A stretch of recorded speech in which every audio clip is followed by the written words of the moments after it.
Okay so good evening everyone. मेरा नाम है रुद्राशीष मजुमदार और मैं करेंटली एक सेकेंड ईयर एमबीबीएस स्टूडेंट हूँ। तो नीट 2022 एक्चुअली मेरा फर्स्ट अटेम्प्ट था, जहाँ मैंने 690 मार्क्स स्कोर किया विद एन एआईआर ऑफ 260। तो नीट 22 एक्चुअली मेरा फर्स्ट अटेम्प्ट था। फर्स्ट अटेम्प्ट में मैंने बोर्ड्स के साथ नीट क्रैक किया, ठीक है। तो actually I love this subject, इस वजह से मैं इसके साथ अभी बात करने वाला हूँ। तो आज जो चैप्टर हम डिस्कस करने वाले हैं वो है रिप्रोडक्टिव हेल्थ। सो रिप्रोडक्टिव हेल्थ अगर एज अ होल आप लोग देखो, ठीक है, आई गो वेरी स्लो के मैं लाइक আস্তে আস্তে আমি জিনিসটা দেখবো যাতে আপনাদের একটু সমস্যা না হয়, ঠিক আছে। তো reproductive health as a chapter যদি আমরা দেখি, তো এই চ্যাপ্টারটা অ্যাকচুয়ালি প্রেজেন্টেজ অনেক বেশি, ঠিক আছে। রিপ্রোডাক্টিভ হেলথ হচ্ছে রিপ্রোডাকশন সেকশনের ফোর্থ এন্ড লাস্ট চ্যাপ্টার। এর আগে আমাদের প্লান্টস ছিল, তারপরে হিউম্যান রিপ্রোডাকশন, তারপর রিপ্রোডাক্টিভ হেলথ। তো এই যে চ্যাপ্টারটা না, এই চ্যাপ্টারটাকে অ্যাকচুয়ালি আমাদের গভর্নমেন্ট এত প্রায়োরিটি কেন দেয়, কেন এর জন্য আলাদা একটা চ্যাপ্টার রেখেছে? মানে এমন কিছু তো ডিফিকাল্ট না, বাট তাও আমরা এটাকে কেন আলাদা করে পড়ি? বিকজ আমরা যদি from government point of view দেখি, তো এই চ্যাপ্টার যে অ্যাসপেক্ট গুলো আমরা ডিল করবো সেগুলো কিন্তু খুব ইম্পর্টেন্ট, ঠিক আছে। যে কোনো গভর্নমেন্টের ক্ষেত্রে population is really important thing, আর সেটা কিভাবে কন্ট্রোল করা যায়, সেটাকে কিভাবে আমরা রেগুলেট করি, সেগুলো জানা অ্যাকচুয়ালি ভীষণ ইম্পর্টেন্ট। তুমি এটা যে কোনো গভর্নমেন্টের ক্ষেত্রে বলতে পারো। ওই জন্য মানে পৃথিবীর যত দেশ আছে সব জায়গাতেই কিন্তু রিপ্রোডাক্টিভ হেলথকে ওরা খুব প্রায়োরিটি দেয়, ঠিক আছে। তোমরা তো পড়ছো, তোমরা দেখছো কি ইমোশনাল হেলথ উপর কোনো চ্যাপ্টার আছে? না। মেন্টাল হেলথের উপর না, রিপ্রোডাক্টিভ হেলথের উপর আমরা একটা চ্যাপ্টার রাখি, কারণ এটা একটা ভীষণ ইম্পর্টেন্ট অ্যাসপেক্ট। আমরা আস্তে আস্তে যত এগোচ্ছি আমরা এবার ডিসকাস করতে যাবো, ঠিক আছে। একটা অ্যাসপেক্ট আমি আস্তে আস্তে বোঝাবো যাতে তোমরা মোটামুটি বুঝতে পারো, মার্ক করতে করতে যাবো। যেই জায়গাগুলো ইম্পর্টেন্ট, যেখান থেকে এমসিকিউ আসে, সেইগুলো আমরা বলতে বলতে যাবো, ঠিক আছে। চলো, তো তোমরা যদি দেখো একটা জিনিস তোমরা বুঝতে পারবে যে আমরা হিউম্যান রিপ্রোডাক্টিভ সিস্টেমের আগের চ্যাপ্টারে পড়েছি, যেখানে আমাদের এটার আইডিয়া হয়ে গেছে কি হাউ দ্য থিং ফাংশনস, নানা স্টেজেস, নানা স্টেপস, এগুলো ব্যাপারে আমরা পড়ে নিয়েছি। কি কি কমপ্লিকেশন হতে পারে ওগুলো আমরা ঠিকঠাক পড়ে নিয়েছি। তো এবার আমাদের ফার্স্ট যেটা করতে হবে সেটা হবে রিপ্রোডাক্টিভ হেলথ। এবার রিপ্রোডাক্টিভ হেলথটাকে আমরা কিভাবে ডিফাইন করতে পারি? তোমাদের এটা বোর্ডে অনেক সময় জিজ্ঞেস করতে পারে। নিটে তো ডেফিনেশন ওয়াইজ কোয়েশ্চেন আসে না, বাট বোর্ডে এটা জিজ্ঞেস করতে পারে। তো আমাদের যেটা ওয়ার্ল্ড হেলথ অর্গানাইজেশন, ওরা এটা খুব ভালো ডেফিনেশন দিয়েছে reproductive health. So reproductive health means a total wellbeing in all aspects of reproduction. এই কথাটা কিন্তু খুব ইম্পর্টেন্ট, ঠিক আছে। All aspects of reproduction. তো আমরা এই অল অ্যাসপেক্টস এর মধ্যে কি কি কভার করছি? অল অ্যাসপেক্টস এর মধ্যে আমরা number 1 physical, number 2 emotional, number 3 behavioral, and number 4 social. So according to World Health Organization, reproductive health means a total well-being in every aspect of reproduction. মানে কোন কোন অ্যাসপেক্টে কথা বলছি? Number 1 physical, number 2 emotional, number 3 behavioural, আর number 4 social. এই চারটে aspect হলে লোকেরা জেনারেলি যখন আমরা যে এই ব্যাপারে ভাবি, আমাদের জেনারেলি ফিজিক্যাল অ্যাসপেক্টটাই মাথায় আছে, কিন্তু রিপ্রোডাক্টিভ হেলথের ইমোশনাল, সোশ্যাল আর বিহেভিয়ারাল অ্যাসপেক্টকেও কিন্তু ওয়ার্ল্ড হেলথ অর্গানাইজেশন কনসিডার করছে। তো এই পুরো জিনিসটা হচ্ছে এটার কমপ্লিট ডেফিনিশন, ঠিক আছে। তো আমরা কি বলি যে একটা রিপ্রোডাক্টিভলি হেলদি সোসাইটি আমরা কিভাবে ডিফাইন করতে পারি? একটা রিপ্রোডাক্টিভলি হেলদি সোসাইটি, এইটা আমরা কিভাবে ডিফাইন করতে পারি? দেখো এইখানে না পুরো এটা খুব সুন্দর করে লেখা আছে। A society, আমি এটা অন্য কালার মাধ্যমে ইউজ করছি, a society with people having physically and functionally normal reproductive organs. এখানে এই দুটো ওয়ার্ডে একটু এমফাসিস দাও। একটা হচ্ছে ফিজিক্যালি, একটা হচ্ছে functional. So physically and functionally normal reproductive organs, এটা হলো ফার্স্ট পার্ট। সেকেন্ড পার্ট হচ্ছে and normal emotional and behavioural interactions in all sex related aspects. এটা হলেই আমরা এটাকে একটা রিপ্রোডাক্টিভলি হেলদি সোসাইটি বলতে পারি। তো এখানে আমরা কি দেখলাম? দুটো অ্যাসপেক্ট, ঠিক আছে। সবকিছু তোমরা এভাবে যদি পয়েন্ট করে মনে রাখো, তাহলে কিন্তু তোমাদের এক্সামে খুব হেল্প করবে। আমিও নিজে এভাবে মনে রাখতাম প্রিপারেশনের সময়, তো এটা অ্যাকচুয়ালি আমাকে খুব হেল্প করবে, ঠিক আছে। তোমরা কি কি বললাম? একটা রিপ্রোডাক্টিভলি হেলদি সোসাইটি বলতে গেলে আমাদের কি কি দেখতে হবে? দুটো পয়েন্ট। একটা হচ্ছে physically and functionally normal reproductive organs, আর নাম্বার 2 হচ্ছে normal emotional and behavioural interaction. তো এখানে আমরা দুটো জিনিস বুঝতে পারলাম মোটামুটি, ঠিক আছে। তার মধ্যে একটা হচ্ছে আমাদের রিপ্রোডাক্টিভ হেলথের ডেফিনেশন, আর একটা হচ্ছে রিপ্রোডাক্টিভলি হেলদি সোসাইটি ডেফিনেশন। এই দুটো ডেফিনেশন কিন্তু ইম্পর্টেন্ট, বোর্ডের পেপারে এগুলো দিতে পারে, নিটে আসার চান্স কম, নিটে অ্যাকচুয়ালি ওরা স্টেটমেন্ট বেসড কোয়েশ্চেন দিতে পারে এখানে, তো ওটা আশা করি তোমরা বুঝতে পারবে, ওটা খুব একটা সমস্যা হবে না। ঠিক আছে, তো এবার এখানে নেক্সট যে কোয়েশ্চেনটা, মানে এনসাইডি না পড়ার একটা টেকনিক আছে, তোমরা যত পড়বে ততটা বুঝতে পারবে। যে এখানে নেক্সট আমরা বলছি যে, আই হোপ তোমাদের এটা ক্লিয়ার হয়ে গেছে, নেক্সট আমরা বলছি যে আমাদের রিপ্রোডাক্টিভ হেলথ মেনটেন করা ইম্পর্টেন্ট কেন, আর আমরা কি কি প্রসিডিওরের থ্রু এটা করতে পারি। আমাদের কান্ট্রি, আমরা কিন্তু আমাদের কান্ট্রির ব্যাপারে পড়বো এখানে, তো আমাদের কান্ট্রি কি কি করেছে যেটা ব্যাপারে আমরা ডিসকাস করতে পারি। তো ইন্ডিয়া অ্যাকচুয়ালি মানে পৃথিবীতে প্রথম কান্ট্রিদের মধ্যে ছিল যারা কি রিপ্রোডাক্টিভ হেলথকে একটা রিয়াল ইস্যু হিসাবে কনসিডার করেছে, that needs to be looked upon. মানে it was among the first countries in the world to initiate action plans and programmes at a national level. ঠিক আছে, পৃথিবীর সব কান্ট্রির মধ্যে ইন্ডিয়া কিন্তু অনেক প্রথম দিকেই শুরু করেছিল, ওয়েস্টার্ন কান্ট্রিরা তার আগেই করে দিয়েছিল, কিন্তু ইন্ডিয়া কিন্তু খুব একটা দেরি করেনি। আর এই যে প্রোগ্রাম গুলো, যে যত রকম প্রোগ্রাম ইন্ডিয়াতে লঞ্চ করে, ঠিক আছে, যার একটাই পারপাস হচ্ছে to attain total reproductive health, সেইগুলোকে আমরা বলি family planning. Family planning as a programme India কোন সালে লঞ্চ করেছিল, এটা কিন্তু নিটে কোয়েশ্চেন আসতে পারে, সেটা হচ্ছে 1951।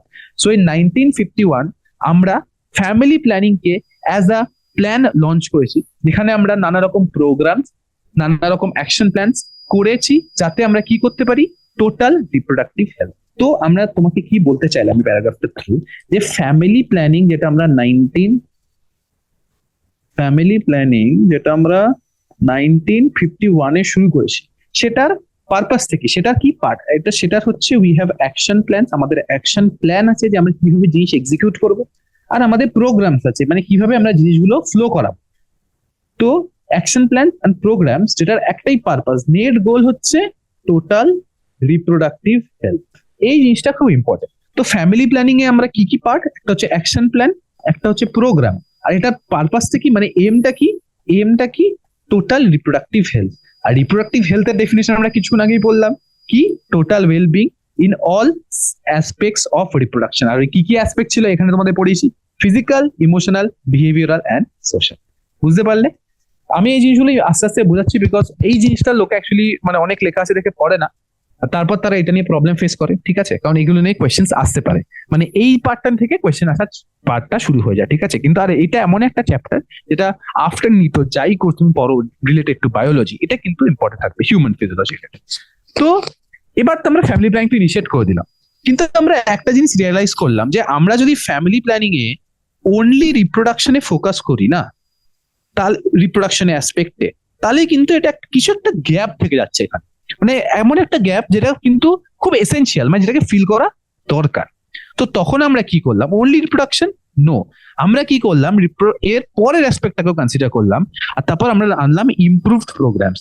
এই ইমপ্রুভ প্রোগ্রামসে কি আছে, ইমপ্রুভ প্রোগ্রামস হচ্ছে যেখানে আমরা রিপ্রোডাকশনের সাথে চাইল্ড হেলথ কেয়ারকেও ইনক্লুড করলাম। কারণ ইন্ডিয়াতে একটা খুব মেজর ইস্যু হতো, যেটা মেজর একটা ইস্যু ছিল, যে যখন পপুলেশন খুব বেড়ে যাচ্ছে, ফ্যামিলি মানে ওদের যে ক্ষমতা খাবার দাবার এগুলো প্রোভাইড করা টু দ্য নিউ বর্ন, সেটা কমে যাচ্ছে। যত বেশি, যদি ওটা একটা মিডিল ক্লাস ফ্যামিলি হয় বা লোয়ার মিডিল ক্লাস ফ্যামিলি হয়, যত বেশি সন্তান তাদের হচ্ছে, তাদের জন্য এটা ডিফিকাল্ট হয়ে যাচ্ছে মেনটেন করা। তাই জন্য আমরা এই প্ল্যানটাকে আনলাম, আর এই প্ল্যানটার নাম দিলাম reproductive and child health care programme. এটা কিছুই না, ঠিক আছে, এটা জাস্ট হচ্ছে আমাদের ফ্যামিলি প্ল্যানিং এর একটা মডিফাইড ভার্সন, যেখানে আমরা চাইল্ড হেলথ কেয়ারকেও আনলাম, বিকজ অবভিয়াসলি রিপ্রোডাকশনের সাথে চাইল্ড হেলথ কেয়ার কিন্তু একটা বিশাল বড় অ্যাসপেক্ট। তোমরা আশা করি এটা জানো যে আমাদের যেই গাইনেকোলজি সাবজেক্টটা যেটা আমরা এমবিবিএস এ পড়ি, ওটার আরেকটা পার্ট আছে অবস্টেট্রিক্স। আর এখানে আমরা দুটো জিনিসকে কনসিডার করি, একটা হচ্ছে বার্থ আর একটা হচ্ছে নর্মাল টাইম। তো এখানেই এটা হচ্ছে অনেকটা এরকম যে আমরা আগে পরে দুটো জিনিসকে কনসিডার করছি to make it a fully functional plan. ঠিক আছে, তো আমাদের কারেন্ট যে প্ল্যানটা চলছে সেটা হচ্ছে reproductive and child health care programs. কি বলেছে এখানে, এখানে বলেছে যে improved programs covering wider reproduction related areas, covering wider মানে আরো আমরা চওড়া একটা ফিল্ড কনসিডার করছি। এবার কারেন্টলি যেটা অপারেশনে আছে সেটাকে আমরা বলি reproductive and child health care programme. ঠিক আছে, চলো এবার আমাদের তাহলে এখানে আমাদের কি কি টার্গেট রইল। এখানে creating awareness among people about various reproduction related aspect, আমাদের লোকজনের মধ্যে এই একটা সচেতনতা যে আমরা এই ব্যাপারটা নিয়ে, যেটা মানে অ্যাকচুয়ালি আমাদের ইন্ডিয়াতে খুব একটা প্রিভেলেন্ট না, বিকজ এখনো আমাদের স্টিগমাটা আছে রিলেটেড টু দিস, বাট এটা যে সচেতনতা করা আর অ্যাডিকুয়েট ফেসিলিটি দেওয়া। তো আমরা কি করছি, একটা হচ্ছে অ্যাওয়ারনেস ক্রিয়েট করছি, না এই লেখাটা দেখা যাচ্ছে না, একটা অ্যাওয়ারনেস ক্রিয়েট করছি, একটা হচ্ছে ফেসিলিটি প্রোভাইড করছি আর সাপোর্ট করছি to build a reproductively healthy society. তো এই একটা এরকম, এই যে আমরা তো সব বললাম তোমাদের কি সোসাইটি রিপ্রোডাক্টিভলি হেলদি বলি, বাট আমাদের ব্যাপারটা কি হচ্ছে, এইটা করার জন্য আমাদের প্রথম কথা আমাদের জনগণকে না অ্যাওয়্যার করা উচিত এটা ব্যাপার। আর তারপর আমাদের ফেসিলিটি প্রোভাইড করা উচিত, মানে অ্যাওয়্যার তো করে দিলাম, এবার তোমরা যে প্ল্যানটা আনলে ওটাকে যদি আমরা ফেসিলিটি না দিই যে তোমরা এখানে এসে এটা করতে পারো, তাহলে লোকে করবে কেন? শুধু তো বললে আর কেউ করবে না। তো ফেসিলিটি দেওয়া ইম্পর্টেন্ট। আর তারপর হচ্ছে গভর্নমেন্ট এড বা গভর্নমেন্ট সাপোর্ট, যে কোনো কিছু এগুলো ক্ষেত্রে গভর্নমেন্টের ইন্টারভেনশন রিকোয়ার্ড।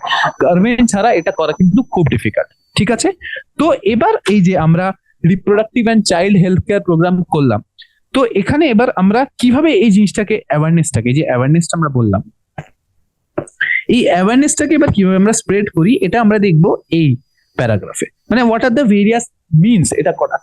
ভেরিয়াস মিনস হচ্ছে সবার আগে আমরা ইউজ করি audio visual and print media. ঠিক আছে, audio visual and print media, government and non government agencies have taken various steps to create awareness among the people. তাহলে এই লাইনটা কি বলতে চাইছে, যে আমরা এক্সটেন্সিভলি অডিও ভিজুয়াল মিডিয়াকে ইউজ করেছি। অডিও ভিজুয়াল মিডিয়া মানে এই যে তোমরা খবর দেখো, এগুলো দেখো, টিভি চ্যানেলের থ্রু এটা করা, রেডিও থ্রু এটা করা, প্রিন্ট মিডিয়া মানে তো নিউজ পেপার। অডিও ভিজুয়াল মানে আমরা কি বলছি, অডিও ভিজুয়াল মানে টিভি, রেডিও তো এখন আজকালকার দিনে খুব কম চলে, আগেকার কালে তো রেডিওই ছিল, তো আগে বেশি অডিওই ছিল। তারপর আস্তে আস্তে টিভি আসলো, এখানে তখন নানা রকম অ্যাড ট্যাড দিত, সরকার থেকে অনেক রকমের অ্যাডভার্টাইজমেন্ট অ্যাকচুয়ালি বের করেছিল এই জিনিসটা নিয়ে। আর এটা ছাড়া প্রিন্ট মিডিয়া, প্রিন্ট মিডিয়াটা মানে নিউজ পেপার, প্যাম্পলেটস, অনেক সময় তোমরা দেখো রাস্তায় অনেক রকম প্যাম্পলেট দিচ্ছে, বেশিরভাগই এগুলো কোনো একটা কিছুর অ্যাড বা কিছু হয়, বাট অবভিয়াসলি এগুলো থ্রু আমরা এগুলো স্প্রেড করার চেষ্টা করেছি। আর গভর্নমেন্ট, আরেকটা ইম্পর্টেন্ট জিনিস যেটা এখানে জানা উচিত সেটা হচ্ছে গভর্নমেন্ট আর নন গভর্নমেন্ট এজেন্সি দুজনেরই কিন্তু এখানে ভালো রোল ছিল। কিন্তু কারণ গভর্নমেন্টের ক্ষেত্রে টু রিচ ভেরিয়াস পার্টস, মানে আমাদের দেশের নানা নানা কর্নারে পৌঁছা কিন্তু গভর্নমেন্টের ক্ষেত্রে পসিবল না, আনলেস প্রাইভেট অর্গানাইজেশন, যেটাকে আমরা এখানে নন গভর্নমেন্ট এজেন্সিস বলতে পারি বা এনজিও, নন গভর্নমেন্ট অর্গানাইজেশন, তারা ইন্টারভিন করে। তো এর থ্রু আমরা অ্যাওয়ারনেস করতে পেরেছি। কিন্তু আরেকটা জিনিস যেটা আমরা এখানে ভুলে যাচ্ছি সেটা হচ্ছে, আরেকটা মেজর হচ্ছে তোমার, তুমি যদি নিজে গেছো, তোমার আশেপাশে যারা আছে, তোমার মা বাবা, তোমার রিলেটিভস, তোমার বন্ধুরা, তোমার টিচাররা, এদেরও কিন্তু একটা রোল আছে যেটা কিন্তু আমরা এখন প্রপারলি এক্সপ্লয়েট করতে পারিনি। এই যে দেখো, parents, close relatives, teachers, friends, এদেরও কিন্তু একটা মেজর রোল আছে এই ইনফরমেশনটা স্প্রেড করাতে। ঠিক আছে, parents, relatives, teachers and friends. তো আমরা এখানে কি বললাম, যে reproductive and child health care প্রোগ্রামের ব্যাপারে অ্যাওয়ারনেস করতে আমাদের অডিও ভিজুয়াল, প্রিন্ট, গভর্নমেন্ট আর নন গভর্নমেন্ট এজেন্সির হেল্প তো চাই, বাট তাছাড়াও ওই ইনফরমেশনটাকে আরো সলিডিফাই করার জন্য তোমার আশেপাশের লোকজনের রোলও দরকার। আর তোমার আশেপাশের লোকজন কারা? এরা, এদেরও এই ইনভলভমেন্টটা এখানে দরকার। আরেকটা জিনিস হচ্ছে যেটার ব্যাপারে গভর্নমেন্ট এখন অ্যাকচুয়ালি ভাবছে কিছু করে, সেটা হচ্ছে introduction of sex education in schools. There are many reasons এই কারণে ওরা এটাকে অ্যাকচুয়ালি ইমপ্লিমেন্ট করতে পারছে না, বাট সেক্স এডুকেশনকে যদি আমাদের স্কুলে ইন্ট্রোডিউস করা হয়, তাহলে এই রিপ্রোডাক্টিভ হেলথের আইডিয়াটা কিন্তু খুব ইয়াং এজ থেকে আমরা ইন্ট্রোডিউস করতে পারি। এই যে তোমরা ক্লাস 12-এ সেটা পড়ছো প্রথমবার, এটা আরো আগে থেকে আমরা আনতে পারি। এটার ব্যাপারে এখন গভর্নমেন্ট অবভিয়াসলি এক্সটেন্সিভলি ভাবছে, আর হয়তো এটাকে ভেরি সুন ওরা ইমপ্লিমেন্ট করবে। ঠিক আছে, তো ইন্ট্রোডাকশন অফ সেক্স এখানে কি বলছে, introduction of sex education in school should be encourage to provide right information to the young. তো আমরা বাচ্চারা যারা ওই স্টেজ থেকে যদি আমরা এই জিনিসটাকে, এই প্রোগ্রামগুলোর ব্যাপারে অ্যাওয়্যার করা শুরু করি লোকেদের, তাহলে অবভিয়াসলি যখন তারা বড় হবে তারাও এটাকে এফেক্টিভলি ফলো করতে পারবে, রাইট? ওরা এফেক্টিভলি এই ইনফরমেশনটাকে স্প্রেড করতে পারবে from one generation to another. তো এটাই আরেকটা জিনিস যেটা অ্যাকচুয়ালি খুব হয় এই অ্যাসপেক্টটাতে, সেটা হচ্ছে মিথস অ্যান্ড মিসকনসেপশনস। লোকের নানা রকম মিথ আর মিসকনসেপশন থাকে, বিকজ ওরা না এই কথাগুলো কারোর সাথে শেয়ার করতে পারে না, আর সেই কারণেই এই জিনিসটার রোল আরো বেড়ে যায়। ঠিক আছে, এবার দেখো আরো মানে যেটা মেন আমাদের এই পয়েন্টে ইম্পর্টেন্ট, আমাকে তোমাকে বাকি লোকেদের জানা, সেটা হচ্ছে এটা, proper information about reproductive organs, adolescence and related changes, safe and hygienic sexual practices, sexually transmitted diseases, AIDS, would would help people, especially those in the adolescent age group, to lead a reproductively healthy life. মানে এই স্টেটমেন্টে তোরা কি বলছে? ওরা এটাই বলছে যে আমাদের প্রপার ইনফরমেশন দরকার about the various reproductive organs, because আমাদের ক্লাস 8 এ প্রথম পড়ানো হয় হিউম্যান রিপ্রোডাকশন। তার আগে কোনো স্টুডেন্টই এগুলোর ব্যাপারে কিছু অ্যাওয়ার থাকে না। তো বাট এটা আমাদের গভর্নমেন্ট প্রপোজ করছে কি আর আরো ইয়াঙ্গার ক্লাসেসে এটা আনুক, ঠিক আছে, এটার ব্যাপারে। তারপর অ্যাডোলেসেন্স, লোককে দেখো, adolescence is a phase where people undergo a lot of changes. ওখানে এমন অনেক রকম চেঞ্জেস হয় যেটা কি ফর অ্যান ইন্ডিভিজুয়াল, মানে কারোর জন্য সেটা নতুন। তো সেটা তাকে ফিল করানো যে it is happening with everyone, শুধু তোমার সাথে হচ্ছে না, সবার সাথে হচ্ছে এটা। তারপর safe and hygienic sexual practices, আর সবচেয়ে ইম্পর্টেন্ট হচ্ছে যেটা এখানে আমি হাইলাইট করছি, এটা ব্যাপারে পরে আমরা ডিসকাসও করবো, সেক্সুয়ালি ট্রান্সমিটেড ডিজিজেস। মানে এমন কিছু ডিজিজ আছে যেগুলো তোমার unprotected sexual intercourse through spread করে, আর এই ডিজিজেস গুলোর মধ্যে একটা মেজর চাঙ্ক কিন্তু কিউরেবল না। যেরকম হিউম্যান ইমিউনোডেফিসিয়েন্সি ভাইরাস, এখানে লেখা আছে এইডস, যেটা করে অ্যাকোয়ার্ড ইমিউনোডেফিসিয়েন্সি, হেপাটাইটিস, এগুলো কিন্তু কোনো কিওর নেই, ঠিক আছে, ইউ হ্যাভ ভ্যাকসিন, বাট এটার জন্য আমাদের কোনো কিওর নেই। এটা ছাড়া বাকি যেগুলো আছে না, ওগুলোতে কিওর হয়, but there is a lot of suffering. আরেকটা জিনিস, এই যে সেক্সুয়ালি ট্রান্সমিটেড ডিজিজ গুলো, এগুলোর সাথে একটা যে স্টিগমা অ্যাসোসিয়েটেড আছে সোসাইটিতে, এটা কিন্তু এখনো যায়নি। আর সেই কারণে এইগুলোর ব্যাপারে লোককে অ্যাওয়্যার করাটা ভীষণ ইম্পর্টেন্ট, ঠিক আছে। আর কাদের, মানে টার্গেট পপুলেশনটা কারা? অ্যাডোলসেন্ট। মানে এই যে আমরা সবকিছু বলছি, ঠিক আছে, তোমায় এত কিছু আমি বলছি, তার টার্গেটটা কারা, মানে কাদের টার্গেট করে আমরা বলছি? আমরা এটা বলছি অ্যাডোলেসেন্ট পপুলেশন, কারণ তারাই সবচেয়ে বেশি ভালনারেবল এগুলোর জন্য। তো আমাদের টার্গেট সবসময় ওরাই থাকে, ঠিক আছে। তো এবার আমাদের কিছু স্ট্র্যাটেজিস আছে যেগুলো ব্যাপারে আমাদের ডিসকাস করার দরকার। আর মানে একটা এজ গ্রুপ আছে, এটা অ্যাডোলেসেন্টের কথা হলো। এবার আরেকটা ব্যাপার হচ্ছে, নেক্সট যেটা ব্যাপার সেটা হচ্ছে, যারা ধরো এখন ফার্টাইল কাপেলস, যাদের ধরো মানে সদ্য ম্যারেজ হচ্ছে বা কিছু, বা যারা ম্যারেজেবল এজ গ্রুপে আছে, তো ওদেরকে কয়টা জিনিস ব্যাপারে ইনফর্ম করা দরকার। তার মধ্যে একটা হচ্ছে অ্যাভেলেবল বার্থ কন্ট্রোল অপশনস। এটার ব্যাপারে মানে কি কি অপশনস আছে আমাদের কাছে এই পয়েন্টে। তোমার কেয়ার অফ প্রেগনেন্ট মাদার্স, ইন্ডিয়াতে অ্যাকচুয়ালি একটা খুব মেজর প্রবলেম হচ্ছে, a pregnant mother is not able to fulfil the nutritional demand. মানে এটা প্রেগনেন্সিতেও হয়, প্রেগনেন্সির পরেও হয়, মানে আই মিন বাচ্চা যখন জন্মায় তারপরে হয়, যেটা আমাদের পুষ্টিকর রিকোয়ারমেন্ট দরকার, যেটাকে আমরা পূরণ করতে পারছি না। এইটার ব্যাপারে আবেগ করা দরকার, কি দেওয়া দরকার, কি দেওয়া দরকার না, বাচ্চার জন্য কি ভালো, বাচ্চার জন্য কি খারাপ।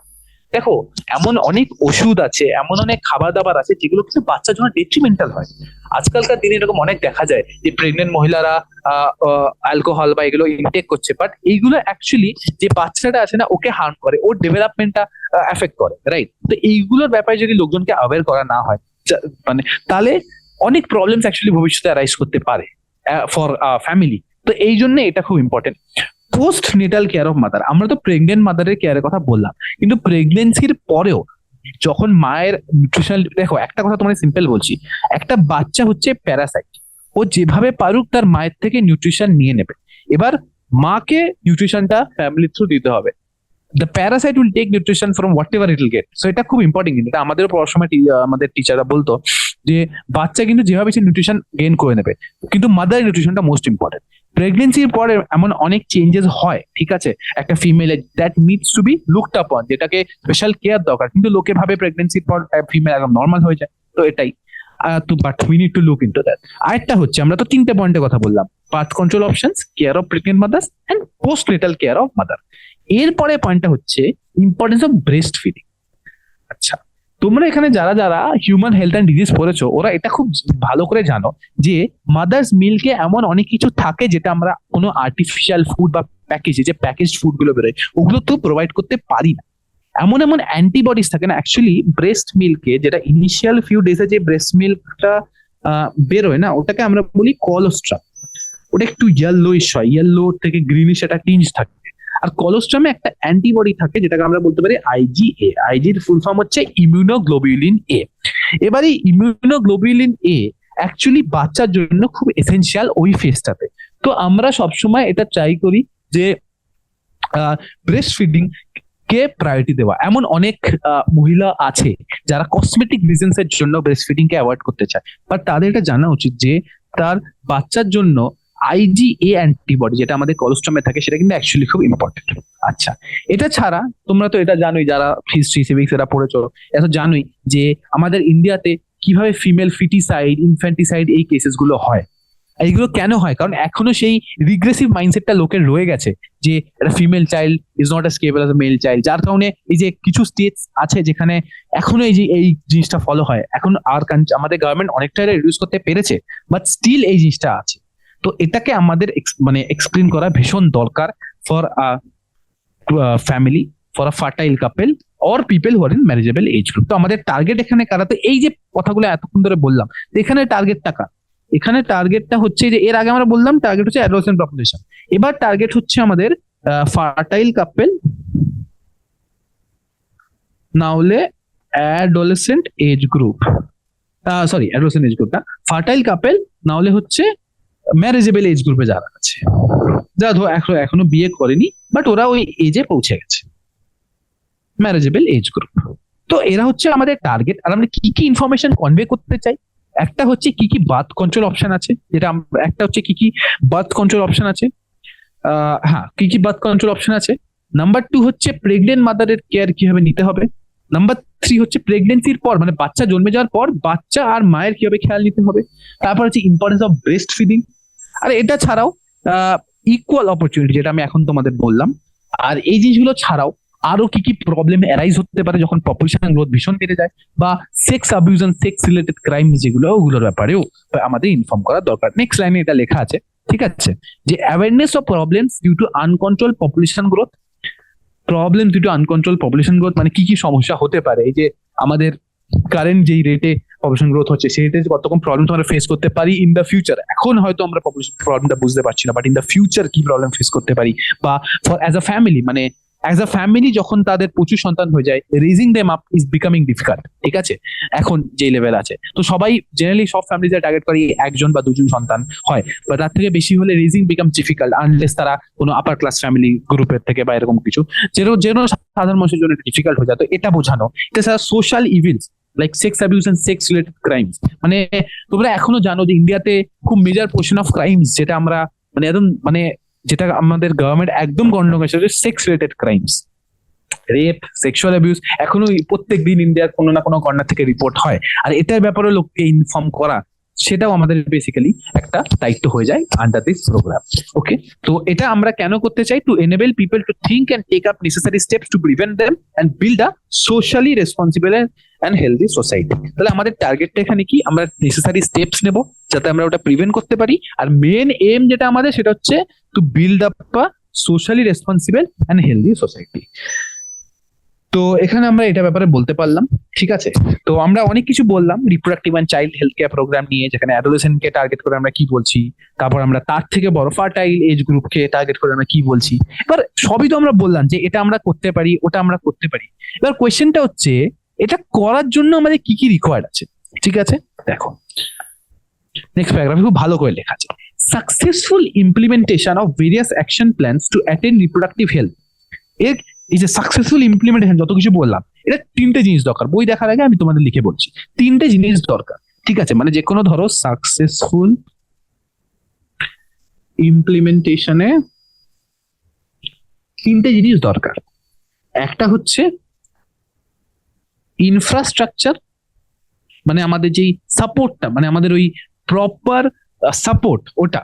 এটা ছাড়া মানে প্রপার যে বিল্ডিংস এন্ড অল যেগুলো মানে এগুলো করতে পারি, প্রপার একটা গভর্নমেন্ট যেটা এনশিওর করেছে যে হ্যাঁ এটা থ্রু হবে। তারপরে হচ্ছে এক্সপার্টিস।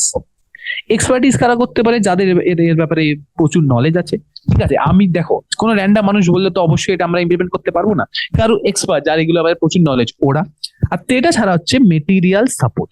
আচ্ছা, মেটেরিয়াল সাপোর্টের মধ্যে আমরা বলি দেখো তোমরা তো সবই করে দিলে, তোমরা এক্সপার্টও এনে দিলে, তোমরা ইনফ্রাস্ট্রাকচারও বানিয়ে দিলে, কিন্তু ওভারঅল জিনিসটা রান কখন করবে? যখন তোমরা ওটাকে ফুললি সাপোর্ট করবে, তোমরা ওটাকে প্রপার ফান্ডিং দেবে, যাতে এই যে যারা এক্সপার্ট আছে, দেখো এক্সপার্টটা তো কেউ তোমাদের ফ্রিতে করবে না, তো ওদেরকেও রাখার জন্য যে আমাদের সাপোর্টটা দরকার, তারপর ইনফ্রাস্ট্রাকচার বিল্ড করার জন্য যে সাপোর্টটা দরকার, তো এটাই এই প্যারাগ্রাফে খুব ভালো করে এটা লেখা আছে, ঠিক আছে। তো আমাদের দরকার স্ট্রং ইনফ্রাস্ট্রাকচার, আমি ফার্স্ট পয়েন্ট এটা বলেছি।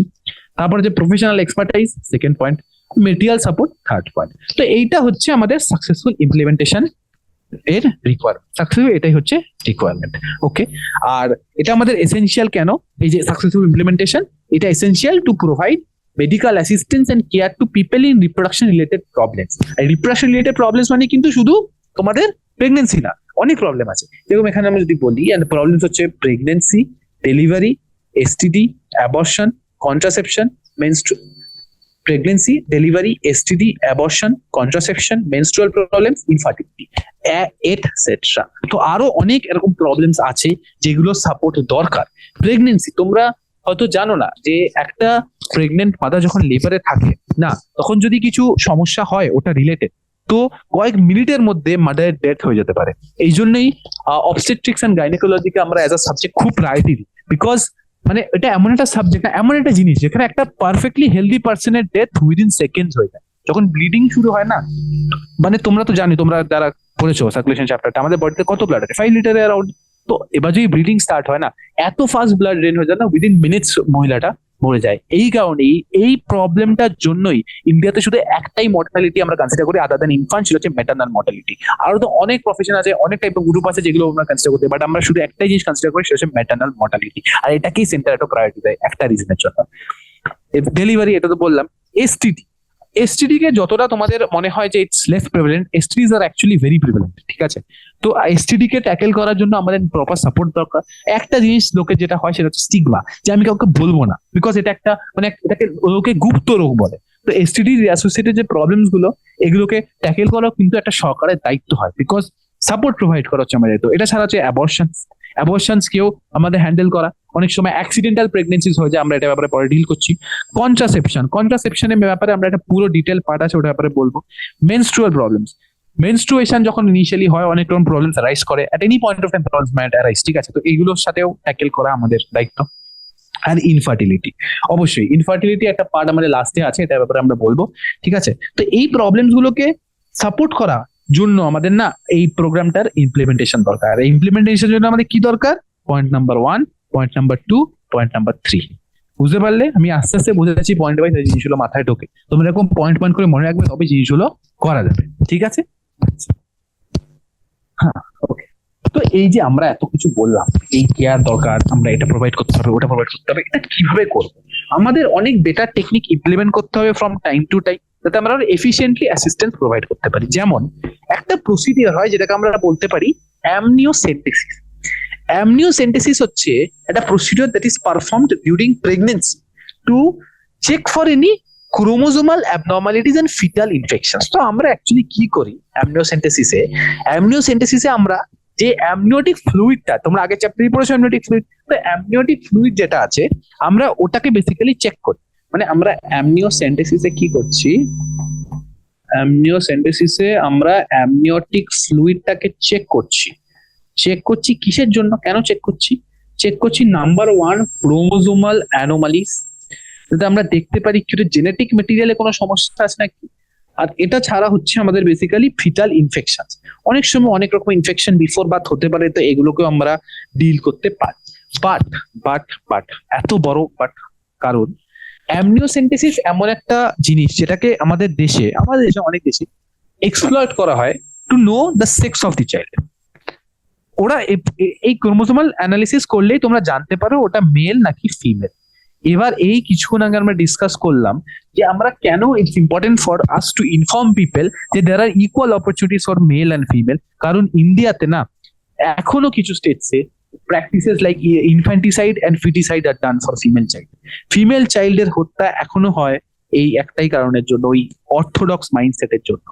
এই কারণেই অ্যামনিওসেন্টেসিসের ওপর সরকার একটা ব্যান এনেছে, যাতে এটাকে আমরা মানে খুব চেক মানে ভীষণ ভাবে এটাকে আমরা মনিটর করে তারপর করা হয়, যাতে কিছু ভাবে অনেক সময় অনেক রুরাল সাইডে অনেক সময় এই জিনিসগুলো হয়। তো এইগুলোর উপর একটা প্রপার ব্যান এনেছে, এখানে খুব ভালো করে লেখা দেখো, statutory ban on amniocentesis for sex determination to legally check increasing menace of female foeticides. এটাই আমরা তোমাদের বললাম, ঠিক আছে? তো এইগুলো ব্যাপার, তো এটাই হচ্ছে আমাদের ফার্স্ট পয়েন্ট, যে আমরা একটা ব্যান নিয়েছি এটার উপর। সেকেন্ড পয়েন্ট হচ্ছে যে আমরা ম্যাসিভ চাইল্ড ইমিউনাইজেশন। এই যে তোমরা যখন ছোট ছিলে, আমি যখন ছোট ছিলাম, আমাদের আসতো একটা অ্যাড হতো টিভিতে, ঠিক আছে, অমিতাভ বচ্চনের দো বুন জিন্দেগি। ওটা ছিল আমাদের পোলিও ভ্যাকসিন। পোলিওকে আমাদের কান্ট্রি থেকে ইরাডিকেট করতে পেরেছি তখনই যখন সবকটা বাচ্চা এরকম ভাবে এই পোলিওর 2টো ড্রপ খেয়ে ভ্যাকসিনেট হয়েছে, ঠিক আছে। এই অ্যাডটাও অমিতাভ বচ্চন করেছিল, দেখাতো হয়তো একটু টিভিতে, দো বুন জিন্দেগি কি। তো এখানেই এইরকম প্রোগ্রামস অনেক ইম্পর্টেন্ট রোল আছে, ঠিক আছে। আর এই অ্যামনিওসেন্টেসিস যেটা তোমাদের বললাম, অ্যামনিওসেন্টেসিসে কি হয়, এটা অ্যাকচুয়ালি আমরা বেসিক্যালি নানা রকম জেনেটিক ডিসঅর্ডার, যেমন ডাউন সিনড্রোম যেটা তোমরা পড়বে, হেমোফিলিয়া এটাও পড়বে, sickle cell anaemia, muscular dystrophy, এগুলো সব জেনেটিক চ্যাপ্টারে আছে। তো এইগুলোর জন্য আমরা বেসিক্যালি এটাকে করি। আর আমরা চেক করি দ্য সার্ভাইভেবিলিটি অফ দ্য ফিটাস, মানে ফিটাস সার্ভাইভ করতে পারবে নাকি না, ফিটাসের জন্য কি মাদার কোনো প্রবলেম ফেস করবে, বা মাদারের জন্য কি ফিটাস কোনো প্রবলেম ফেস করছে, এগুলো আমরা চেক করি। এটা বাট অবভিয়াসলি আমাদের দেশে এটাকে মিসইউজ করা হয় to kill the normal foetus. Female foetus হলেই আমাদের এখানে এটা মিসইউজ করা হয়, এই কারণে আমাদের সরকার এটার উপর ব্যান এনেছে। তো আমি যেগুলো বললাম খুব সুন্দর করে লেখা আছে যে amniocentesis, some of the amniotic fluid of the foetus is taken to analyse the foetal cells. মানে আমরা কি করি, ওই যে সেলস গুলো আছে না অ্যামনিওটিক সেল, ওগুলোকে আমরা অ্যানালাইজ করি। আর যে বাকি সাবস্টেন্সেস গুলো, অনেক সময় অনেক রকম প্রোটিন বা সাবস্টেন্সেস ওখানে বেড়ে যায় যদি কোনো জেনেটিক কন্ডিশন হয়, মানে অনেক জেনেটিক কন্ডিশনে কিছু একটা কনসেন্ট্রেশন বেড়ে যায় যেটা থাকা উচিত না। তো ওই দেখে আমরা বুঝতে পারি যে না, হ্যাঁ ফিটাসে একটা সমস্যা আছে, তো এটা আমাদের দেখা উচিত। আর এটা ছাড়া এই যেটা বললাম যে এটা রেজাল্টটা কি হয়, যে আমরা অনেক রকমের জেনেটিক ডিসঅর্ডারের জন্য টেস্ট করি, যেমন down syndrome, haemophilia, sickle cell anaemia, এগুলো আমরা দেখি যাতে ফিটাসে কোনো সমস্যা হবে না এটা জানার জন্য, ঠিক আছে। তো আশা করি এটা বুঝতে পেরেছি। আর এই জিনিসটা মোটামুটি তোমার যদি ধরো এটাকে আমরা 14 to 18 উইকস অফ জেস্টেশনের মধ্যে করি, 14 to 18 উইকস এর মধ্যে এই জিনিসটা বেসিক্যালি হয়, ঠিক আছে। তো আমাদের গভর্নমেন্ট, এবার নেক্সট অ্যাসপেক্টে আসছে, তো আমাদের গভর্নমেন্ট অ্যাকচুয়ালি এক্সটেন্সিভ রিসার্চ করছে এটার উপর, ঠিক আছে। রিসার্চ করে আমাদের গভর্নমেন্ট অ্যাকচুয়ালি খুব ভালো জিনিস এনেছে। তো research on various reproduction related areas are encourage and support by government and non government agencies. কিছুক্ষণ আগেই বললাম যে গভর্নমেন্টের সাথে নন গভর্নমেন্ট এজেন্সিজও কোঅপারেশন করা দরকার, যে আমরা নতুন মেথডস ফাইন্ড আউট করছি। অ্যান্ড তারপরে আমরা একটা নতুন মেথড পেয়েছি যেটা আমাদের ইন্ডিয়াতেই ডেভেলপ হয়, সেটাকে আমরা বলি সাহেলি। এটা আরেকটা ইম্পর্টেন্ট। সাহেলি হচ্ছে একটা নতুন ওরাল কন্ট্রাসেপটিভ যেটা সেন্ট্রাল ড্রাগ রিসার্চ ইনস্টিটিউট লখনৌরে ডেভেলপ করা হয়েছে। আর এটা মানে কেন, তা তো এরকম অনেক কন্ট্রাসেপটিভ প্রত্যেক বছর আমরা ডিসকভার হয়, এরকম বানানো হয়, চেঞ্জ হয়। তো আমরা কেন এটা নিয়ে এত কনসার্ন, কারণ সাহেলি বলে যে কন্ট্রাসেপটিভটা ব্যাপারে আমরা বলছি না, সাহেলি অ্যাকচুয়ালি হচ্ছে নন স্টেরয়েড। যখনই তোমরা কোনো স্টেরয়েড কন্ট্রাসেপটিভ ইউজ করো, বডিতে এমন অনেক এফেক্টস থাকে যেটা অ্যাকচুয়ালি নট ডিজায়ার্ড ফর, মানে ওগুলো আমাদের বডিকে হার্ম করে। তো but Saheli actually non steroidal contraceptive, যেটার ভেতর একটা কম্পাউন্ড আছে যেটাকে আমরা বলি, নট আ কম্পাউন্ড, যেটা একটা সাবস্টেন্স আছে, এটাকে আমরা বলি সেন্টক্রোমান। তো মানে সাহেলিটা কাজ কিভাবে করবে, সাহেলির ব্যাপারে তোমার বললাম সবই কিছু, কিন্তু এবার যদি তোমাদের না বলি কিভাবে কাজ করে তখন তোমাদের সমস্যা হবে। তো সেন্টক্রোমান কি করে, সেন্ট্রোমান তোমাদের ইউটেরাইন এন্ডোমেট্রিয়াম, এন্ডোমেট্রিয়াম তোমরা আগের চ্যাপ্টারে পড়েছো। তো ইউটেরাইন এন্ডোমেট্রিয়ামে যে রিসেপ্টর আছে ইস্ট্রোজেনের, ঠিক আছে, তোমরা খুব ভালো করে জানো যে ইস্ট্রোজেন কি করে, ইস্ট্রোজেন বাইন্ড করে এন্ডোমেট্রিয়ামের সাথে, বাইন্ড করে এন্ডোমেট্রিয়ামটা থিকেনিং আন্ডার করে, ও বাইন্ড করে বলে এন্ডোমেট্রিয়ামটা থিকেন হয়ে যায়, মানে প্রলিফারেশন হয় অনলি আফটার ইস্ট্রোজেন বাইন্ডস। এবার কোয়েশ্চেনটা কি হচ্ছে, তাহলে এই সেন্টক্রোমান জিনিসটা কি করবে, সেন্টক্রোমান কি করবে, সেন্টক্রোমান না ওই এন্ডোমেট্রিয়ামটাতেই বাইন্ড করবে, ওই এন্ডোমেট্রিয়ামটাকে বাইন্ড করে ওটাকে মডিউলেট করে দেবে, তাকি এস্ট্রোজেন আর না বাইন্ড করতে পারে। এস্ট্রোজেনের বাইন্ডিংটা কিন্তু ওই পয়েন্টে বন্ধ হয়ে যায়। তাহলে এবার এস্ট্রোজেন বাইন্ড করলো না, তাহলে কি হলো, এস্ট্রোজেন বাইন্ড করলো না, তো প্রথম কথা হচ্ছে মানে সেন্টক্রোমান অ্যাক্ট করলো, সেন্টক্রোমানের অ্যাকশনের জন্য এস্ট্রোজেন বাইন্ড করতে পারলো না, এস্ট্রোজেন ই দিয়ে লিখছি, এস্ট্রোজেন ক্যানট বাইন্ড। আচ্ছা, এস্ট্রোজেন বাইন্ড করতে পারলো না, তাহলে সমস্যাটা কি হলো, সমস্যাটা হলো যে এন্ডোমেট্রিয়াল যে থিকেনিংটা যেটা আমাদের দরকার ইমপ্লান্টেশনের জন্য, আগের চ্যাপ্টারে তোমরা এগুলো সব পড়েছো যে এন্ডোমেট্রিয়াম থিকেনিং হবে, তো এন্ডোমেট্রিয়াম থিকেনিং হয় না, যেই কারণে ইমপ্লান্টেশন হয় না। তো সাহেলির মেন পারপাস হচ্ছে প্রিভেন্স ইমপ্লান্টেশন। সবই ঠিকঠাক হয়, ফার্টিলাইজেশনও হয়, নানা স্টেজেস অফ ডিভিশনও হয়, বাট ফাইনালি গিয়ে ইমপ্লান্টেশনে এটা আটকে যায়, ঠিক আছে। সাহেলিকে generally once in a week নেওয়া হয়, ঠিক আছে, ওয়ান্স ইন আ উইক। আমি মোটামুটি যত ইম্পর্টেন্ট কোয়েশ্চেন আসতে পারে ইংলিশ সেগুলো কভার করতে করতে যাচ্ছি, আশা করি তোমরা বুঝতে পারছো। আর এই জিনিসগুলো কিন্তু সবই ইম্পর্টেন্ট, ঠিক আছে। এইগুলো আমি যখন নিজে পড়েছিলাম আমিও এইসব জিনিসগুলো ইম্পর্টেন্ট ভালোভাবে বুঝে বুঝে পড়তাম, আর তোমাদের আমি ওভাবেই বোঝানোর চেষ্টা করছি যেভাবে আমি জিনিসটা বুঝেছি। ঠিক আছে, তো হ্যাঁ, তো সাহেলি তো এটা বললাম। তো এবার দেখো, এবার হচ্ছে যে এইটা তো হলো সাহেলি ব্যাপারটা।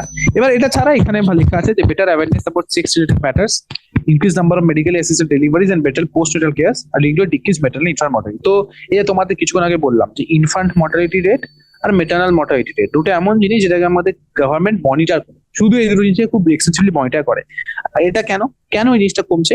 বিকজ আমাদের কাছে বেটার অ্যাওয়ারনেস আসছে, আমাদের কাছে মেডিকেলি অ্যাসিস্টেড ডেলিভারি। আগে যেরকম গ্রামগঞ্জে অনেক সময় ডেলিভারি হতো আর সেখানে অনেক সময় মা বা সন্তানের মৃত্যু হয়ে যেত কিছু ফলস প্রসিডিওরের জন্য, তো এই জিনিসটা আরো কমেছে। এটা ছাড়া এই যে জন্মের পর যে সাপোর্টটা আমরা মা আর সন্তানকে দিতে পারছি এটাও বেটার হয়েছে। তো এই জিনিসের জন্য এই যে দুটো rate maternal mortality infant mortality দুটোই অনেকটা কমে গেছে।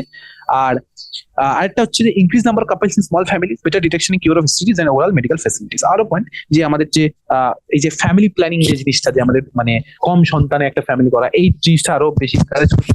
তারপর সেক্সুয়ালি ট্রান্সমিটেড ডিজিজের ট্রিটমেন্ট, যেটা এখন আমাদের গভর্নমেন্ট এনকারেজ করছে, এটা আরো বেটার হচ্ছে।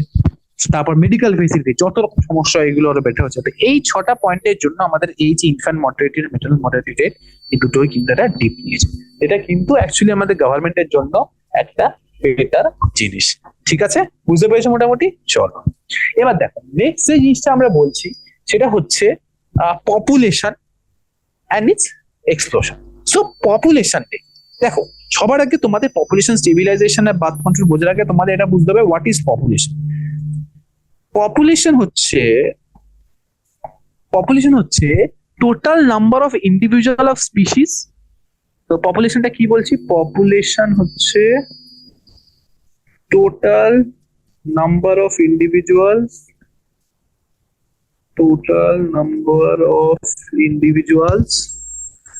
of a species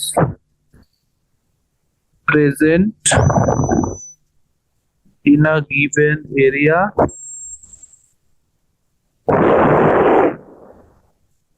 at particular time. So population এর ডেফিনিশনটা কি হলো? Total number of individuals of a species present in a given area at a particular time, এটা হচ্ছে পপুলেশন। আর আমাদের ইন্ডিয়ার কারেন্ট পপুলেশন মোটামুটি যেটা আমাদের লাস্ট সেন্সাসের থ্রু সেটা কত? 1.38 বিলিয়ন।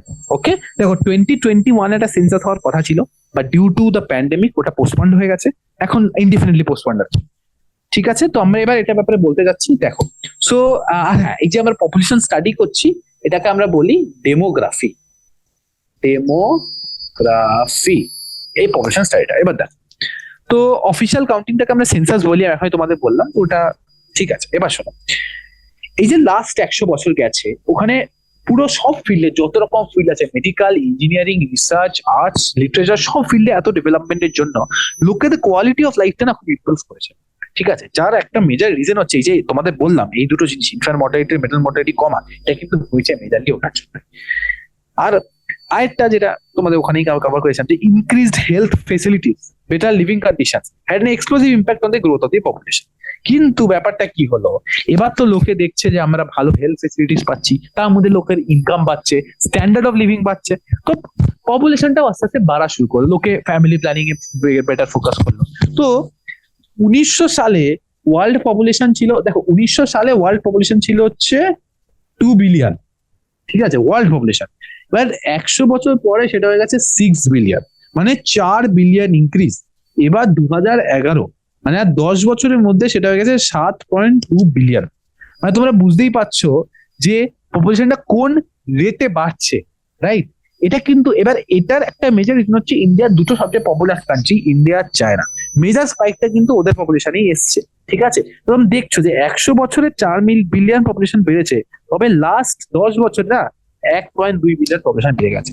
তো এরকম রেটেই চললে নেক্সট 30 বছরের মধ্যে আমরা লাস্ট 100 বছরের সমান পপুলেশন গ্রোথ এক্সপেক্ট করতে পারি। তো ওয়ার্ল্ড এখানে সেম জিনিসটা লেখা আছে যে পৃথিবীর পপুলেশন যেটা 2 বিলিয়ন ছিল 1900-তে, সেটা হয়ে গেছে 6 বিলিয়ন 2000 সালে, আর 7.2 বিলিয়ন 2011-তে। এখানে আমি জিনিসটা লিখেছি। আর ইন্ডিয়াতেও সেম জিনিস অবজার্ভ করেছি। ইন্ডিয়াতে না ইন্ডিপেন্ডেন্সের সময় 1947-এ পপুলেশন ছিল 350 মিলিয়ন, এবার 2000 সালে সেটা হয়ে গেল 1 বিলিয়ন। 2011-তে সেটা হয়ে গেল 1.2 বিলিয়ন। তাহলে তার মানে কি, যে 1 আউট অফ 6 পৃথিবীতে 6 জনের মধ্যে একজন হচ্ছে ইন্ডিয়া। এটা হচ্ছে আমাদের ব্যাপার। তো ইন্ডিয়ার population spike is one of the major reasons, ঠিক আছে। তো ইন্ডিয়া তো সেম জিনিস লিখেছে যে 350 মিলিয়ন পপুলেশন ইন্ডিপেন্ডেন্সের সময় ছিল, সেটা অ্যারাউন্ড বিলিয়ন হয়ে গেছে অ্যাট দ্য টাইম অফ 2000, আর সেটা 1.2 বিলিয়ন হয়ে গেছে মে 2011, যখন আমরা লাস্ট সেন্সাস হয়েছিল।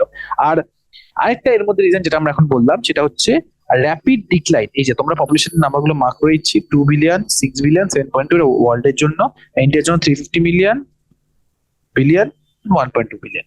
আর র্যাপিড ডিক্লাইনটা কিসে? মেটার্নাল মর্টালিটি আর ইনফ্যান্ট মর্টালিটি, এই দুটো রেটে যে র্যাপিড ডিক্লাইনটা আমরা দেখছি, ঠিক আছে। আর যে নাম্বার অফ পিপল যেটা বেড়ে যাচ্ছে, মানে অ্যাডোলেসেন্ট রিপ্রোডাক্টিভ এজ গ্রুপটা পপুলেশনটা বেড়ে যাচ্ছে, এইটা হচ্ছে আরেকটা রিজন, ঠিক আছে। মানে এই যে এত পপুলেশনটা কেন হচ্ছে, কারণ প্রথম কথা ইনফ্যান্ট মর্টালিটি রেট কমছে, মেটার্নাল মর্টালিটি রেট কমছে, তারপর হচ্ছে রিপ্রোডাক্টিভ এজ গ্রুপে যারা আছে ওই পপুলেশনটা বাড়ছে, তো রিপ্রোডাক্টিভ এজ গ্রুপে সিঙ্গা স্পাইক, ঠিক আছে। তো এটা বলতে চাইছি। এবার আমাদের reproductive and child health care programme, যেটা ব্যাপারে আমি তোমাদের লাস্ট 45 মিনিট ধরে বলছি, রিপ্রোডাক্টিভ চাইল্ড হেলথ কেয়ার প্রোগ্রামটা তো চলছে ঠিকঠাক, কিন্তু আমরা যে পপুলেশন গ্রোথ রেটটা নামানোর প্ল্যান করেছি সেটা কিন্তু খুব একটা ভালো করতে পারিনি, খুব মার্জিনাল, মানে একদম মার্জিনাল। 2011 সেন্সাস রিপোর্ট হিসাবে পপুলেশন গ্রোথ রেট হচ্ছে less than 2%। তো তোমাদের হচ্ছে 2%, কি হবে? কিন্তু 2% মানে 20 per 1000 per year। তোমরা মোটামুটি ধরো একটা পাড়া বা কোনো একটা ওয়ার্ডে থাকো, তো সেখানে পপুলেশন মোটামুটি 4 থেকে 3-4 হাজার হয়, ঠিক আছে। এবার তোমরা শুধু ভাবো যে প্রত্যেক বছর 1,000 লোকের মধ্যে 20টা লোক অ্যাড হয়ে যাচ্ছে, মানে এটা কি কম? এটা অনেক বেশি অ্যাকচুয়ালি। বাট আমরা সেটা অবভিয়াসলি কন্ট্রোল করা ডিফিকাল্ট, ঠিক আছে। এখানে লেখা আছে rate of population could increase rapidly. আর এই যে গ্রোথ রেট এত বেড়ে যাচ্ছে, এটাতে there can be absolute scarcity even the basic requirements, মানে আমাদের এবিলিটির বাইরে সেটা হয়ে যাচ্ছে, ঠিক আছে। যে আমাদের গ্রোথ রেটটা সেটা এত বেড়ে যাচ্ছে যে আমরা ফুড, থাকার জায়গা, ক্লোদিং, এইগুলো প্রোভাইড করতে পারবো না ভবিষ্যতে, এটা আমরা গ্যারান্টি দিতে পারছি না। আর এই জন্যই গভর্নমেন্ট আরো সিরিয়াস স্টেপস নিয়েছে যাতে এই জিনিসটাকে আরো কন্ট্রোল করতে পারে। এবার কি কি সিরিয়াস স্টেপস গভর্নমেন্ট নিয়েছে সেটা আমরা বলি। দেখো, তো মোটামুটি আশা করি বুঝতে পেরেছো কেন এই পপুলেশন এক্সপ্লোশন জিনিসটা হয়েছে। মেজর রিজন হচ্ছে আচ্ছা, আরেকটা জিনিস আমি মিস করে গেছি, সেটা হচ্ছে ডেথ রেট। 3টে জিনিসের কমার জন্য হচ্ছে 3টে জিনিস, একটা হচ্ছে ইনফ্যান্ট মর্টালিটি রেট, একটা হচ্ছে ম্যাটার্নাল মর্টালিটি রেট, একটা হচ্ছে ডেথ রেট, আর এটা হচ্ছে, আর যেটা বাড়ছে সেটা হচ্ছে রিপ্রোডাক্টিভ এজ গ্রুপ বাড়ছে। আর এই যে এতগুলো ফ্যাক্টর আমরা ডিসকাস করলাম, এই ফ্যাক্টরস গুলো অ্যাকচুয়ালি রিজন হচ্ছে আমাদের পপুলেশন এক্সপ্লোশনের, ঠিক আছে। এবার আমরা পপুলেশন এক্সপ্লোশনটাকে কিভাবে ট্যাকেল করবো, ঠিক আছে, যেটা একটা ইম্পর্টেন্ট জিনিস, চলো ডিসকাস করি তার ব্যাপারে। সো মোস্ট ইম্পর্টেন্ট স্টেপ, যেটা সবচেয়ে ইম্পর্টেন্ট, সেটা হচ্ছে আমরা ছোট ফ্যামিলি যারা, ওদের মোটিভেট করব ভেরিয়াস কন্ট্রাসেপটিভ মেথড ইউজ করার জন্য, তাকি এই যে পপুলেশন এক্সপ্লোশনটাকে, এটাকে আমরা যতটা রিডিউস করতে পারি আমাদের সাইড থেকে সেটা করবো, ঠিক আছে। তোমরা তো অনেক সময় অ্যাড দেখেছো হয়তো, বা কোনো ফিল্ম বা কিছু দেখেছো, এই একটা স্লোগান, হাম দো হামারে দো। তো এই স্লোগানটার একটাই মানে যে দুজনের ফ্যামিলি তোমরা 2টো সন্তান অব্দি করো, সেটা ঠিক আছে, বাট তারপর করলে কিন্তু ওভারঅল যে গ্রোথ রেটটা সেটার উপর এফেক্ট হতে পারে। আর ফিউচার এটা অবভিয়াসলি ইমপ্লিকেশন তো লোকাল লেভেলে দেখতে পাবে না, ওভারঅল লেভেলে ইমপ্লিকেশন দেখতে পাবে। বাট এখনকার যারা ফ্যামিলিরা, যারা আমাদের ওয়ার্কিং ক্লাস, ওরা basic one child normie follow করে, মানে একটা সন্তান, কারণ তারা বিশ্বাস করে যে তারা যতটা বেশি প্রোভাইড করতে পারবে একজনের জন্য, যেটা অ্যাকচুয়ালি যত বেশি সন্তান হয় তত ডিফিকাল্ট হয়। তো আরেকটা জিনিস যেটা সরকার করেছে সেটা হচ্ছে ম্যারেজেবল এজকে মেয়েদের জন্য 18 করে দিয়েছে আর ছেলেদের জন্য 21 করে দিয়েছে। তো এইটা আগে অ্যাকচুয়ালি কম ছিল, ঠিক আছে, মেয়েদের যতদূর আমি জানি 16 ছিল আর ছেলেদের 18 ছিল, যে কারণে অনেক সময় বাল বিবাহ হতো অনেক স্টেটসে। তো এটাকে বন্ধ করা হয়েছে, যাতে আমাদের মেলের কারেন্ট ম্যারেজেবল এজ হচ্ছে 21 ইয়ার্স আর ফিমেলের ম্যারেজেবল এজ হচ্ছে 18 ইয়ার্স। তো এই জিনিসটা আচ্ছা, ঠিক আছে। আর আমরা কি করছি, আমরা যারা ছোট ফ্যামিলি ওদেরকে অনেক রকম ইনসেন্টিভ দিচ্ছি যাতে এই প্রবলেমটা ট্যাকেল। আচ্ছা, তোমরা হয়তো জানো অনেক স্টেটসে অনেক রকম প্ল্যানস আছে, গভর্নমেন্ট প্রোগ্রাম, যেগুলো একটা ফ্যামিলি অ্যাভেল করতে পারে অনলি যদি তাদের 1টা বা 2টো সন্তান হয়, তার থেকে বেশি হলে ওরা এই প্ল্যানটা অ্যাক্সেস করতে পারবে না। এইটা গভর্নমেন্ট কেন করছে?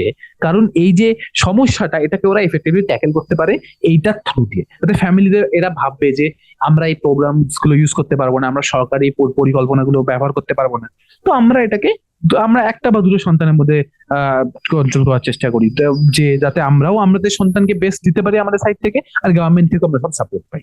তো এইগুলো এবার এবার নেক্সট যে টপিকটা আমরা আসছি সেটা হচ্ছে কন্ট্রাসেপ্টিভ। ঠিক আছে, তো এবার আমরা তোমাদের এত কিছু বললাম, RCH প্রোগ্রামে বললাম, এখানেও বললাম যে কন্ট্রাসেপ্টিভ এ কিন্তু একটা বড় রোল আছে। তো আমাদের ফার্স্ট ডেফিনিশন যেটা মাথায় আসে সেটা হচ্ছে আইডিয়াল কন্ট্রাসেপ্টিভ। মানে তোমাকে একটা কথা বললাম যে আইডিয়াল কন্ট্রাসেপ্টিভ মানে, আইডিয়াল কন্ট্রাসেপ্টিভ বলতে আমরা বুঝি,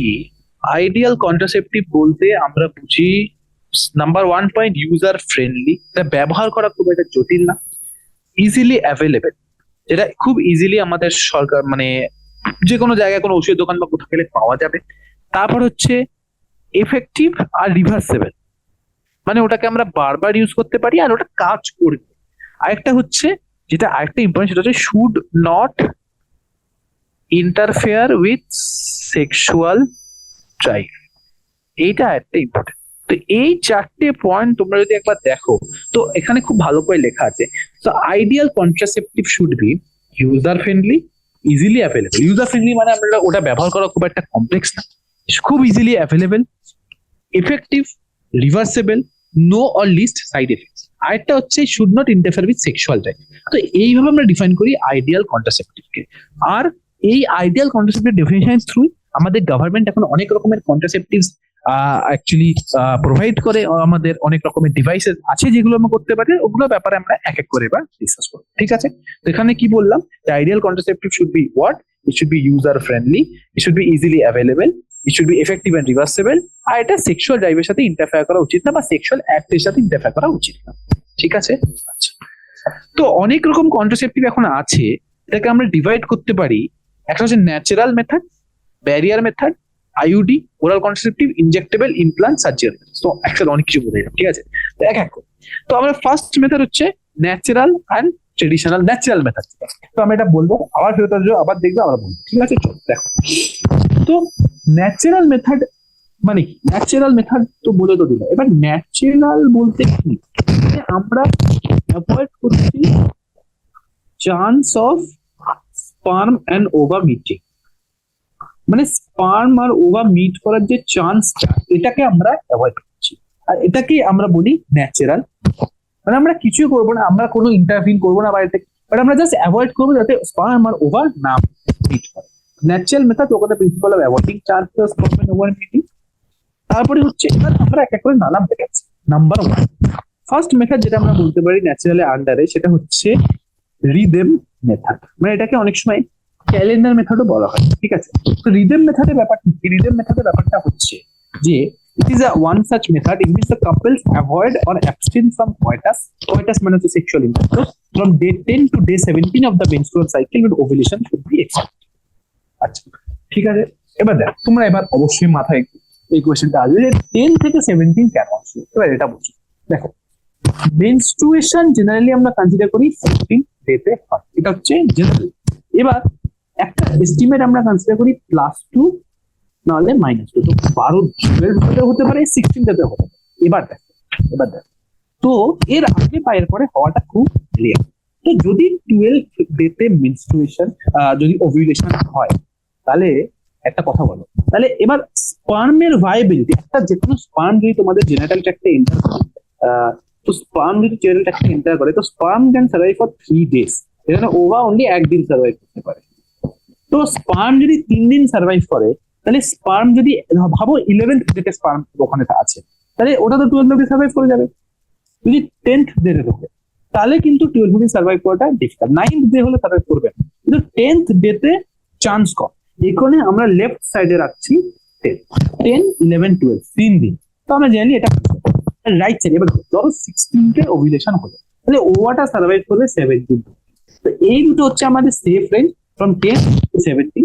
তো 10th স্পার্ম এন্টার করলে 12 অব্দি ফার্টিলাইজেশনের চান্স কম থাকে, আর 17th যদি ওভার, 16th যদি ওভার ওভিউলেশন হয়, তাহলে 17th ওভার ওখানে সাইকেল লাইফ শেষ হয়ে যাবে। তো তারপরে যদি স্পার্ম এন্টার হয়, তাহলে ওটা কোনো কিছু ফার্টিলাইজেশন হবে না। তো এটা তোমরা বুঝতে পারছো।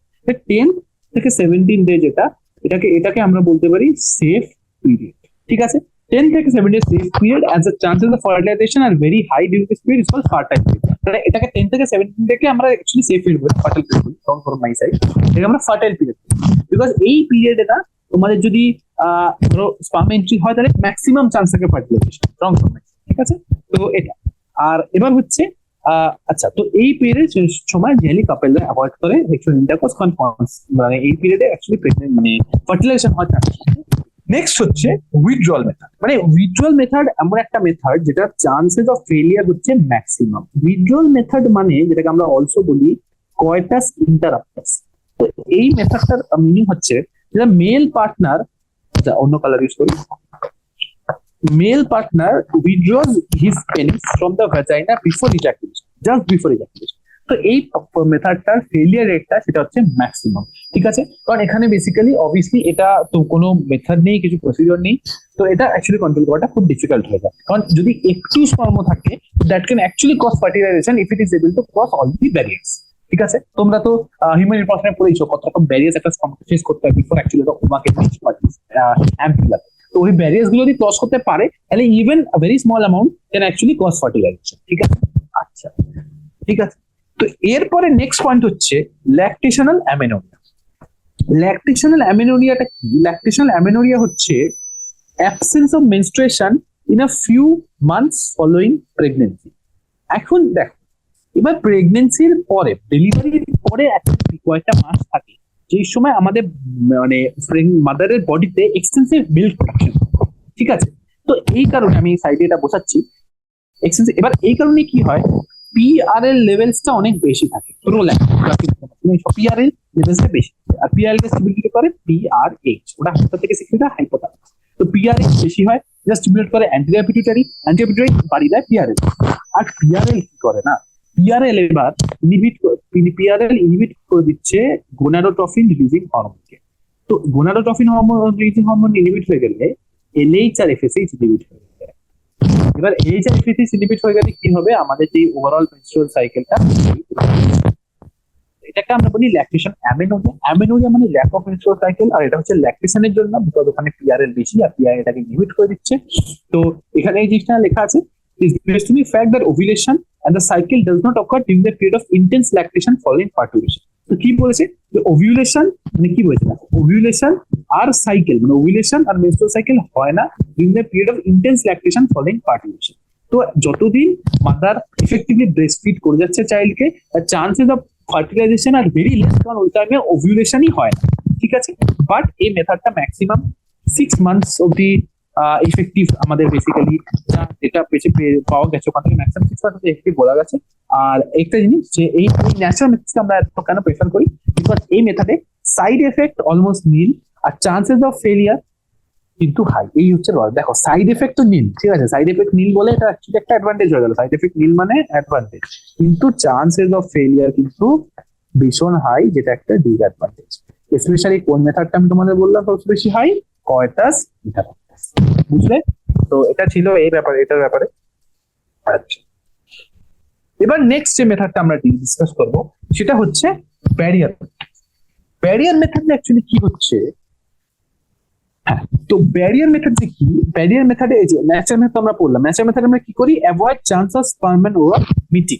এবার ব্যারিয়ার মেথডে কি করছি আমি সাইডে লিখছি, তো ব্যারিয়ার মেথড হচ্ছে আমরা ovum and sperm are prevented from meeting. তো আমরা ওভাম এন্ড স্পার্ম কে না প্রিভেন্ট করে দিচ্ছি, মানে in barrier method ovum and sperm are prevented from physically meeting with the help of barrier। মানে ওভাম আর স্পার্মের মধ্যে আমরা একটা ব্যারিয়ার প্রোভাইড করে দিচ্ছি, যার কারণে ওগুলো অ্যাকচুয়ালি মিট করতে পারে না আর ফার্টিলাইজেশন করতে পারে। এবার আমরা এক এক করে এগুলো ব্যাপারে বলছি, ঠিক আছে। ফার্স্ট যে মেথডটা আমরা জানি সেটা হচ্ছে কন্ডমস। কন্ডমস হচ্ছে ব্যারিয়ার যেটা made up of thin rubber or latex, মানে ওগুলো একটা ল্যাটেক্স হালকা বা রাবার দিয়ে বানানো হয়, আর এটা কাজ হচ্ছে যে পেনিসটাকে কভার করা মেলে আর ভ্যাজানা সার্ভিসকে কভার করা ফিমেলে। ফিমেল কন্ডমকে অ্যাকচুয়ালি ফেম শিল্ড বলা হয়, আর মেলে ওটাকে অ্যাকচুয়ালি কন্ডমই বলা হয়। তো মেলে কি কভার করে, it covers the penis in the male, আর ফিমেলে কি কভার করে, ভ্যাজানা এন্ড দ্য সার্ভিস। ঠিক আছে, তো এটা আশা করি বুঝতে পেরেছো তোমরা।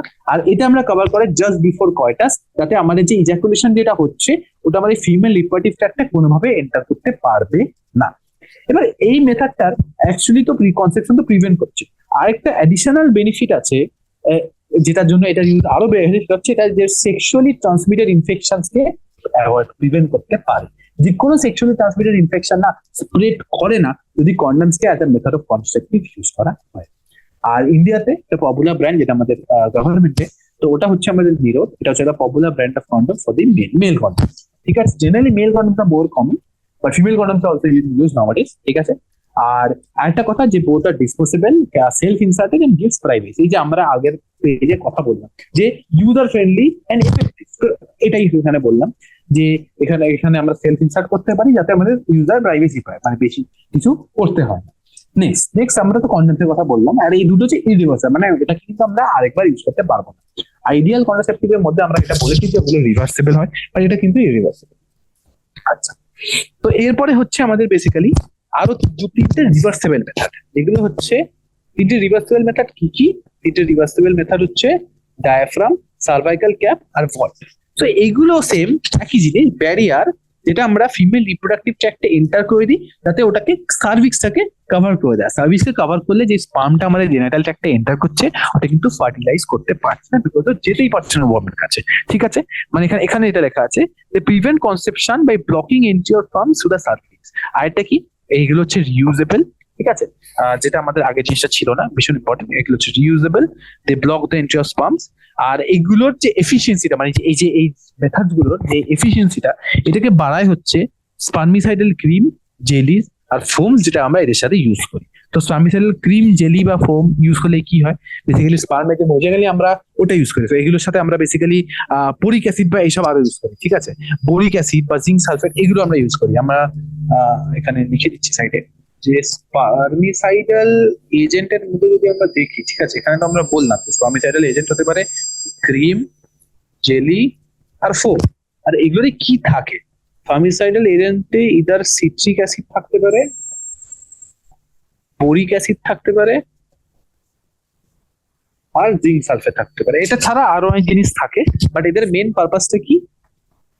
কিল স্পার্ম বাই মেমব্রেন ডিসরাপশন। তো এই জিনিসটা মোটামুটি আমাদের বলার ছিল যে এটা। এবার ব্যারিয়ার মেথড মোটামুটি হয়ে গেছে। ব্যারিয়ার মেথডের পরে আমরা কেমিক্যাল মেথড, মানে এই যে অ্যাকচুয়ালি এগুলোকে বলে না, এগুলোকে কেমিক্যাল মেথডই বলে। ঠিক আছে, তো এগুলো আশা করি তোমরা মোটামুটি বুঝতে পেরেছো। এটা ছাড়া আরেকটা খুব পপুলার মেথড আছে যেটা কিন্তু কোয়েশ্চেন খুব ভালো আসে এই মেথডটা থেকে। ঠিক আছে, আর এই মেথডের অ্যাকচুয়ালি অনেকটা ইম্পর্টেন্ট, তো এই মেথডটা আশা করি তোমরা বুঝতে পারবে। তো এই মেথডটাকে আমরা বলতে পারি ইন্ট্রা ইউটেরাইন ডিভাইস। মানে এগুলো হচ্ছে এমন একটা জিনিস যেটাকে আমরা ইউটেরাসে ইনসার্ট করে দিই। মানে এটা মেডিকেল ইনসার্ট করতে হয়, কোনো ট্রেন্ড নার্স বা ডক্টরই করতে পারে। আর এটা আমরা ডক্টর বা এক্সপার্ট নার্স এটাকে মানে ইউটেরাসে ইনসার্ট করে দেয় ভজাইনা। ঠিক আছে, আর এদের বেসিক্যালি এখন তিনটে, মানে ইন্ট্রা ইউটেরাইন ডিভাইসকে আইইউডিস বলা হয়। তিনটে টাইপের মেনলি আছে। তো এটা তিনটে টাইপের, কি কি টাইপের আছে? একটা হচ্ছে নন মেডিকেটেড, একটা হচ্ছে কপার রিলিজিং আইইউডি নন মেডিকেটেড, একটা হচ্ছে কপার রিলিজ করে, আর একটা হচ্ছে হরমোন রিলিজিং আইইউডি। তো আশা করি তোমরা এটা মোটামুটি বুঝতে পেরেছো যে নানা রকমের বেসিক্যালি ইন্ট্রাইউটেরাইন ডিভাইস হয়। ঠিক আছে, যে এই ইন্ট্রাইউটেরাইন ডিভাইসটা আমাদের বেসিক্যালি নন মেডিকেটেড থাকে, এটাকে আমরা বলতে পারি লিপিজ লুপ। ঠিক আছে, কপার রিলিজিং থাকে, এটা নন মেডিকেটেড হচ্ছে Lipi's loop. Copper releasing ID থাকে, যেটা আমরা বলতে পারি কপার টি, কপার 7, মাল্টিলোড 375। এগুলো হচ্ছে নানা রকম নাম। ঠিক আছে, copper T, copper 7 and multi load 375। আর হরমোনালের মধ্যে হচ্ছে প্রোজেস্টাসার এন্ড LNG20। ঠিক আছে, আশা করি এগুলো বুঝতে পেরেছো নন মেডিকেটেড। এবার হচ্ছে কি হয় প্রত্যেকটা অ্যাক্ট করে। ঠিক আছে, তো নন মেডিকেটেড এর ফাংশন হচ্ছে increase the phagocytosis of sperm যে ডিস্ট্রাকশনটা যেটা আমাদের মেমব্রেন ড্যামেজ করে করি ইউটেরাসের মধ্যে, এটা হচ্ছে আমাদের নন মেডিকেটেড এর কাজ। নন মেডিকেটেড আইইউডি এভাবে কাজ করে। এবার কপার রিলিজ, কপার আয়ন্স কি করে? কপার আয়ন্স হচ্ছে স্পার্ম মোটিলিটি কমিয়ে দেয় আর ফার্টিলাইজিং ক্যাপাসিটি বাড়িয়ে দেয়। ঠিক আছে, ফার্টিলাইজিং ক্যাপাসিটিও কমিয়ে দেয়। তো কপার রিলিজিং কি করছে? স্পার্ম মোটিলিটি, মানে দুটো জিনিস হচ্ছে। ঠিক আছে, এটা হচ্ছে স্পার্ম মোটিলিটি কমাচ্ছে, আর এটা হচ্ছে ফার্টিলাইজিং ক্যাপাসিটি কমাচ্ছে। তো এই দুটোকে বেসিক্যালি কমিয়ে দিলে ওভারঅল অ্যাকশনটা কমে যায়। আর হরমোন রিলিজিং এর একটা ইউনিক অ্যাকশন আছে। হরমোন রিলিজিং অ্যাকচুয়ালি কি করছে, অ্যাকচুয়ালি হরমোন রিলিজিং গুলো রিলিজ করে, hormone releasing IUDs make the uterus unsettle for implantation আর সার্ভিক্স হস্টাইল। তোরা কি করছে, ইউটেরাসে প্রথম কথা ইমপ্লান্টেশনকে ইনহিবিট করে দিচ্ছে, আর এটা হচ্ছে সার্ভিক্সকে আরো হস্টেল মানে সার্ভিক্স এর যে প্যাসেজটা ওটাকে আরো কমিয়ে দিচ্ছে। তো এইগুলো অ্যাকচুয়ালি আইডিয়াল কন্ট্রাসেপটিভ মহিলাদের জন্য যারা প্রেগনেন্সি ডিলে করতে চায় বা চিলড্রেনদের মধ্যে গ্যাপ করতে চায়, মানে একটা বড় গ্যাপ আনতে চায় দুটো চিলড্রেনের মধ্যে। তার এগুলো অ্যাকচুয়ালি যেটা আমরা মানে মেইন জিনিস যেটা হচ্ছে one of most widely accepted methods. ঠিক আছে, তো দেখো তোমাদের হরমোন রিলিজিংটা একটু বলা দরকার। তো হরমোন রিলিজিং কি হয়, হরমোন রিলিজিং না কি করে, প্রোজেস্টেরন রিলিজ করে। এবার প্রোজেস্টেরন যখন ওরা রিলিজ করছে, তোমরা খুব ভালো করে জানো যে প্রোজেস্টেরনের এবার একটা ইনহিবিটরি অ্যাকশন থাকবে, মানে আমি এটা লিখে বললে বেটার হবে। তো দেখো প্রোজেস্টেরন, তো হরমোন রিলিজিং আইউডি কি করছে, প্রোজেস্টেরন হরমোন রিলিজিং আইডি কি করছে, হরমোন রিলিজিং আইডি প্রোজেস্টেরন বাড়িয়ে দিচ্ছে। আর প্রোজেস্টেরন কি করছে, জিএনআরএইচ কে ইনহিবিট করে দিচ্ছে। জিএনআরএইচ ইনহিবিট হলে কি হবে, এলএইচ কমে যাবে, এফএসএইচ কমে যাবে। এবার যদি এলএইচ কমে যায়, তাহলে এলএইচ কমে গেলে কি হবে, এলএইচ কমে গেলে এলএইচ তো ওভিলেশন ইম্পর্টেন্ট, আগে চ্যাপ্টারে পড়ছো, ওভিলেশন হবে না। নেক্সট হচ্ছে কর্পাস লিউটিয়াম, যেটা কর্পাস লিউটিয়াম মেনটেন হবে না। এফএসএইচ কমে গেলে ফলিকেল ডেভেলপমেন্ট হবে না। তো এইগুলো অ্যাকচুয়ালি ইম্পর্টেন্ট জিনিস যেগুলো তোমাদের মানে একটু দেখা উচিত। ঠিক আছে, মানে এগুলো ইম্পর্টেন্ট ফিচার্স, ইম্পর্টেন্ট পয়েন্টস। ঠিক আছে, তো তো আইওডিজ অ্যাকচুয়ালি মোটামুটি এখানে কভার হয়ে গেছে, ইম্পর্টেন্ট পার্ট যেখান থেকে অনেক রকম কোয়েশ্চেন আসতে পারে। তো আশা করি তোমরা ওটা মোটামুটি দেখে নেবে। ঠিক আছে, আচ্ছা। তো এরপরে আমাদের বেসিক্যালি যে মেথডস গুলো আছে সেগুলো হচ্ছে আমাদের ওরাল কন্ট্রাসেপটিভ পিলস, মানে আমাদের বেসিক্যালি ট্যাবলেটস ফর্মে যেগুলো খায়। তো oral administration of small doses with progestogen, progestogen মানে সিনথেটিক প্রোজেস্টেরন, আর progestogen oestrogen combination is another contraceptive method. দেখো তোমরা ইন্ট্রাইউটেরাইন ডিভাইসের থ্রু প্রোজেস্টেরন বাড়াও, বা তোমরা সেটাকে পিলসের ফরম্যাটে বাড়াও, সেই অ্যাকশনটা সেই সেমই থাকবে। কি ওটা জেনারেজ ইনহিবিট করবে, জেনারেজ এলএইচ এফএসএইচ কে ইনহিবিট করবে, এলএইচ ওভিলেশন ইনহিবিট করবে, আর কর্পাস লিউটিয়ামকে ডেভেলপমেন্ট করতে দেবে না, আর এফএসএইচ হলে সেটা ফলিকেল ডেভেলপমেন্ট ইম্প্যাক্ট করবে। তো সেমই কাজ হয়। ঠিক আছে, আর এগুলো বেসিক্যালি সিনথেটিক প্রোডাক্ট হয়। ঠিক আছে, তো যেই মেন প্রোজেস্টিন হচ্ছে, প্রোজেস্টিন মানে হচ্ছে সিনথেটিক প্রোজেস্টেরন। তো প্রোজেস্টিন যেটা মেন ওটা হচ্ছে আমরা ইউজ করি, সেটা হচ্ছে লিভোনরগ্যাস্ট্রেল। যেটা আমরা ইস্ট্রোজেন ইউজ করি মেনলি, সেটা হচ্ছে ইস্ট্রাডিওল। ইস্ট্রাডিওল হচ্ছে most effective form of estrogen. ঠিক আছে, আর এটা আমরা ট্যাবলেটের ফর্মে ইউজ করি, এন্ড অ্যাকচুয়ালি আমরা এটাকে বলি পিলস। ঠিক আছে, আর আরেকটা জিনিস যে এটা বেসিক্যালি আমাদের 21 ডেজ নেয়, আর ফার্স্ট 5 ডেজ অফ মেনস্ট্রুয়াল সাইকেলে শুরু করে, এন্ড মেনস্ট্রুয়াল ফ্লো যে সময়টা, ওই সময়টা গ্যাপ দিতে হয়। আর জেনারেলি অ্যাকচুয়ালি কি হয়, লোকে যখন মেনস্ট্রুয়াল অ্যাকচুয়ালি কি হয়, ইন্ডিয়াতে তো অনেক অনেক রকম পপুলেশন থেকে ইউজ করে, তো ওদের জন্য কখন ইউজ হচ্ছে কখন ইউজ হচ্ছে না এটা মনে রাখা অ্যাকচুয়ালি ডিফিকাল্ট। সেই জন্য ওরা কি করে, ওরা এখন ইন্ডিয়া কোম্পানিটা কি করে, ওরা ওই 7টা পিল না, যেই সময়টা ওরা গ্যাপ দিচ্ছে ওই সময় ওটাকে লাল রঙের পিল দিয়ে ভরে রাখে, যাতে মানে ওদের মনে হয় যে হ্যাঁ আমরা তো নিয়ে যাচ্ছি ঠিকঠাক হবে না। ওটা হয় আয়রন পিলস, নর্মাল পিলস মানে সাপ্লিমেন্টারি পিলস বলা হয় না, ওটা ছাড়া বাকি 21টা অ্যাকচুয়ালি নর্মাল পিলস হয়। ঠিক আছে, তো এটা আমরা যেরকম বললাম, এই প্রোজেস্টেরন বা এস্ট্রোজেন বেড়ে গেলে একটাই কাজ হবে, কি হবে, ওভিলেশন ইনহিবিট হয়ে যাবে, ইমপ্লান্টেশন ইনহিবিট হয়ে যাবে। আচ্ছা, ওভিলেশন কেন ইনহিবিট হচ্ছে, কারণ এলএইচ কমে যাচ্ছে। ইমপ্লান্টেশন কেন ইনহিবিট হচ্ছে, কারণ তোমাদের বেসিক্যালি সার্ভিক্সটা ভীষণ স্ট্রং হয়ে যাচ্ছে, আর এস্ট্রোজেন আছে, তো ওটার জন্য হয়ে যাচ্ছে। ঠিক আছে, আর সার্ভাইকাল মিউকাসের কোয়ালিটি, এটাও ঠিক মনে ব্যাপার, সার্ভাইকাল মিউকাস কোয়ালিটি অনেক স্ট্রং হয়ে যাচ্ছে, যার কারণে আমরা স্পার্মের এন্ট্রিটা ইনহিবিট হয়ে যাচ্ছে। ঠিক আছে, আর পিলস অ্যাকচুয়ালি কি, পিলস অ্যাকচুয়ালি ভীষণ এফেক্টিভ, আর সাইড এফেক্টও কম। ঠিক আছে, আর আমাদের ফিমেলও অ্যাকসেপ্ট করে, কারণ এটা বেসিক্যালি মানে খুব একটা ইউজার ফ্রেন্ডলি মেথড, যে ইউজ করছে তার জন্য খুব ইজি, মানে খুব এফেক্টিভ, সাইড এফেক্ট কম, ওয়েল অ্যাকসেপ্টেড। এটাই। এই যে সাহেলির কথা বললাম, সাহেলিও কিন্তু একটা ওরাল কন্ট্রাসেপটিভ পিল, এখানে আমাদের নন স্টেরয়েড প্রিপারেশন থাকে। আচ্ছা, কি নাম ছিল যা যা মনে আছে ওদের, সেন্ট্রোমান। সেন্ট্রোমান কি করে, এটা সপ্তাহে একদিন খায়, খুব কম সাইড এফেক্ট আর হাই কনসেপ্টিভ হেল্প। তো এই যে জিনিসগুলো আর কি আমরা মোটামুটি এখানে কভার করতে চাচ্ছিলাম। ঠিক আছে, তো এখানে আমাদের পিলসের ব্যাপারটা হয়ে গেল। তো এইটা ছাড়া আরো কয়টা জিনিস আছে, ছোট ছোট টপিক বলে দিচ্ছি। প্রোজেস্ট্রোজেন্স মানে সিনথেটিক প্রোজেস্টেরন, ইদার সিঙ্গেল বা এস্ট্রোজেনের সাথে কম্বাইন করে আমরা ইনজেকশন বা ইমপ্লান্টের মতো নিতে পারি। ঠিক আছে, ইনজেকশন নিলে ইনজেকশনের মতন, ইমপ্লান্ট নিলে ওটা স্কিনের তলায় বেসিক্যালি ইমপ্লান্টেড হয়ে যাবে।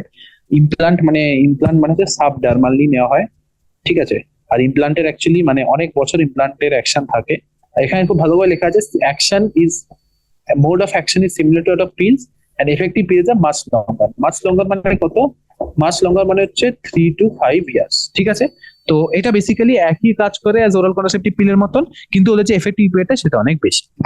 আরেকটা হচ্ছে যে অ্যাডমিনিস্ট্রেশন আর প্রজেস্টেরন কম্বিনেশন, যেটা আমরা বেসিক্যালি আরেকটা ব্যাপার যেটা হচ্ছে আমাদের প্রেগনেন্সি ক্ষেত্রে যেটা আমরা দেখি, অনেক সময় কি হয় যে আমাদের বেসিক্যালি যখন সেক্সুয়াল ইন্টারকোর্সে প্রপারলি প্ল্যান থাকে না, তখন আমরা ফ্যামিলি প্ল্যানিং হয় না, বাট এটা হয়ে যায়। তো 72 আওয়ার্স অফ সেক্সুয়াল ইন্টারকোর্সের মধ্যে অনেক সময় আমরা অনেক রকম ফিল ইউজ করতে পারি, যেটা ওভারঅল জিনিসটাকে মানে ওভারঅল একটা মানে হেলদি মেথড অফ, মানে আমরা যেখানে অ্যাকচুয়ালি প্রেগনেন্সিটা কনসিভ হতে চাই না, তো এটা একটা হেলদি মেথড যেখানে আমরা ওটাকে অ্যাভয়েড করতে পারি, ঠিক আছে। কিছু এরকম পিলস আছে, ঠিক আছে, এটা এইগুলোকে আমরা এমার্জেন্সি কন্ট্রাসেপটিভ বলি।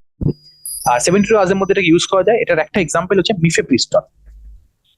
এটা তোমরা এটা পড়বে যখন যদি এমবিবিএস আসো তখন এটা তোমরা পড়বে। মিফেপ্রিস্টনকে আমরা বলি RU486, ঠিক আছে। আর এটার কাজ হচ্ছে এটা অ্যান্টি প্রোজেস্টেরনকে ইনহিবিট করে দেয়। আর তোমরা যতদূর জানো প্রোজেস্টেরন হচ্ছে সেকেন্ড মাদার অফ প্রেগনেন্সি, এটা আমাদের পড়াশোনা বলা হতো। কারণ প্রোজেস্টেরনের রোলটা ডেভেলপমেন্টে, ফিটাস মেইনটেনেন্সে, সেটা কিন্তু অ্যাকচুয়ালি ভীষণ ইম্পর্টেন্ট। তো প্রোজেস্টেরন ইনহিবিট হয়ে যাওয়া মানে প্রেগনেন্সিটা কিন্তু ওভারঅল কন্ট্রোল মানে ম্যানেজ করা যায়। তো এটাই ঠিক আছে। আরেকটা ব্যাপার হচ্ছে যে আমরা যদি ইন্ট্রাউটেরাইন ডিভাইস 72 আওয়ার্স এর মধ্যে ইমপ্লান্ট করতে পারি আনপ্রোটেক্টেড সেক্সে, তাহলে কিন্তু ইমপ্লান্টেশনটা ইনহিবিট করা যেতে পারে। তো administration of progesterone or progesterone combinations or IUDs in 72 hours have been found to be very effective as emergency contraceptives, কারণ possible pregnancy, rape or sexual casual unprotected intercourse কিন্তু অ্যাভয়েড করতে পারে, ঠিক আছে। তো আচ্ছা, আশা করি বুঝতে পেরেছো তোমরা মোটামুটি সব। আজকে যেটা এই অবধি রাখলাম, কালকে নেক্সট দিন থেকে আমরা যখন পড়বো তখন আমরা স্টেরিলাইজেশন থেকে শুরু করবো। স্টেরিলাইজেশনের পর আরো কিছু টপিক আছে যেগুলো আমাদের কভার করতে হবে। মেডিকেল টার্মিনেশন প্রেগনেন্সি আছে, এসটিইজ আছে, এন্ড ইনফার্টিলিটি, এখানে যে ফার্টিলাইজেশনের মেথডস গুলো আছে। তো এগুলো ব্যাপারে আমরা মোটামুটি ডিল করবো। আজকে আমাদের এই অবধি থাক। যত জিনিসগুলো বলেছি এগুলো ঠিকঠাক করে তোমরা পড়ে নিও। আই গেস খুব একটা ইস্যু হবে না, ঠিক আছে।